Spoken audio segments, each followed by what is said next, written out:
Hey kids, Stargirl, chapter 4. Oh no, I'm wrong. Chapter 3. So sorry. Here we go. Chapter 3. We fought daily, Kevin and I. My main job as producer was to recruit people for the hot seat. After I signed someone up, Kevin began researching the person, getting his questions ready. Every day he asked me, "Did you sign her up?"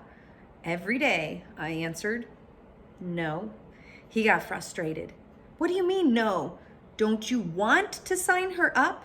I told him I wasn't sure. His eyes bugged out. "Not sure? How can you not be sure? We high-fived in the lunchroom weeks ago. We were thinking Stargirl miniseries even. This is a hot seat from heaven." I shrugged. That was then.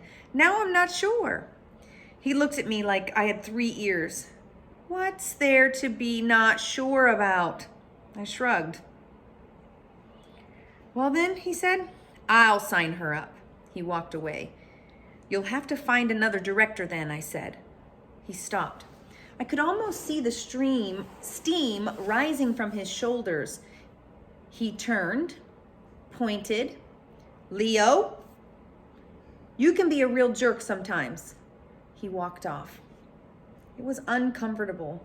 Kevin Quinlan and I usually agreed on everything. We had been best friends since arriving in Arizona the same week 4 years before. We both thought the prickly pear cactus looked like a ping pong paddle with whiskers, and that saguaros looked like dinosaur mittens. We both loved strawberry banana smoothies. We both wanted to go into television. Kevin often said that he wanted to be a sleazy talk show host, and he wasn't kidding. I wanted to be a sports announcer or news anchor. We conceived Hot Seat together and convinced the faculty to let us do it. It was an instant hit. It quickly became the most popular thing in school. So why was I balking? I didn't know. I had some vague feelings, but the only one I could identify was a warning: leave her alone. In time, Hillary's hypothesis, so called by Kevin, about Stargirl's origins gave way to other theories. One was she was trying to get herself discovered for the movies. She was sniffing out fumes. She was homeschooling gone amok. She was an alien. The rat she brought to school was only the tip of the iceberg. She had hundreds of them at home, some as big as cats. She lived in a ghost town in the desert. She lived in a bus. Her parents were circus acrobats. Her parents were witches. Her parents were brain-dead vegetables in a hospital in Uma. We watched her sit down in class and pull from her canvas bag a blue and yellow ruffled curtain that she draped over 3 sides of her desk. We saw her set out a 3-inch clear glass vase and drop into it white and yellow daisies. She did and undid this in every class she attended 6 times a day. Only on Monday mornings was the daisy fresh. By last period, the petals were drooping. By Wednesday, the petals began to fall, the stem to sag. By Friday, the flowers hung down over the rim of the waterless vase, its dead stump of a head shedding yellow dust in the pencil groove. We joined her as she sang happy birthday to us in the lunchroom. We heard her greet us in the hallway and classrooms, and we wondered how she knew our names and our birthdays. Her caught in the headlight's eyes gave her a look of perpetual astonishment, so that we found ourselves turning and looking back over our shoulders, wondering what we were missing. She laughed when there was no joke. She danced when there was no music. She had no friends, yet she was the friendliest person in school. And her answers in class, she often spoke of seahorses and stars, but she did not know what football was. She said there was no television in her house. She was elusive.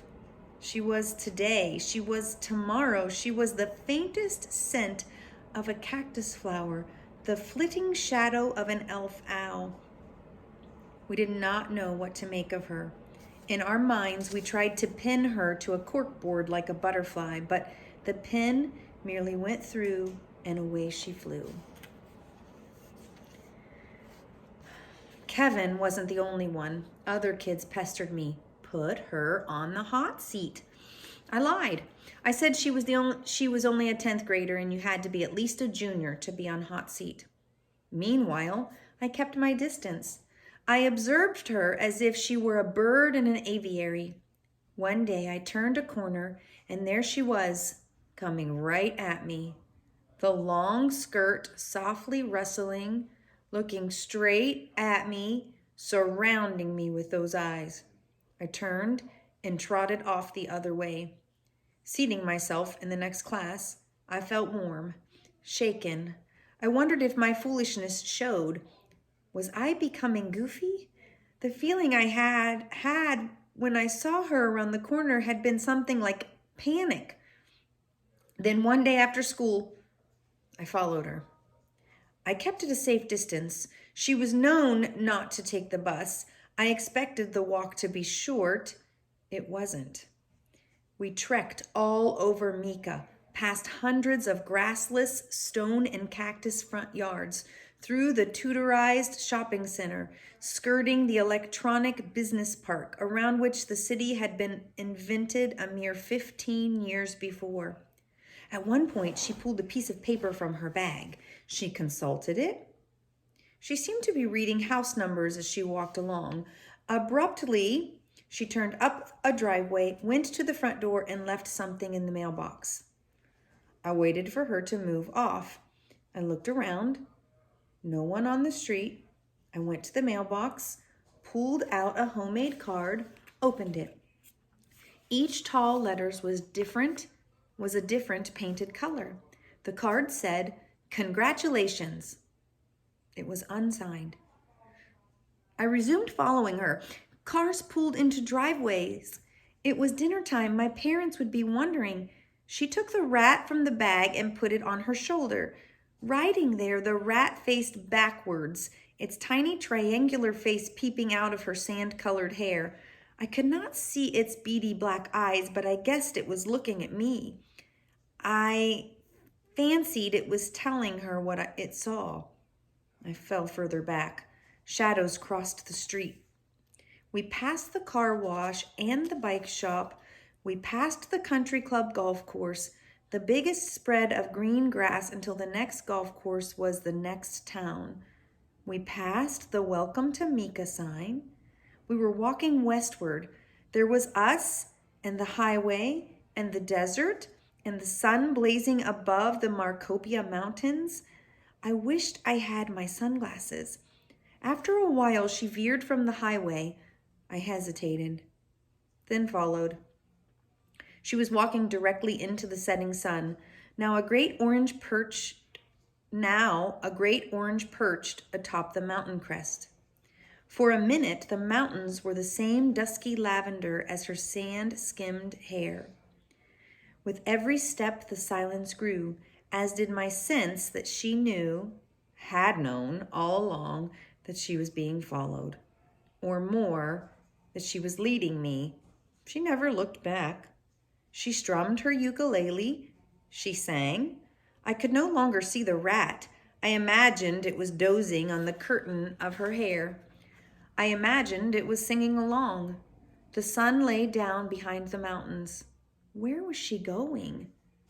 In the gathering dusk, the saguars flung shadows of giants across the pebbled earth. The air was cool on my face. The desert smelled of apples. I heard something. A coyote? I thought of rattlesnakes and scorpions. I stopped. I watched her walk on. I stifled an impulse to call after her, to warn her. Of what? I turned and walked, then ran back to the highway.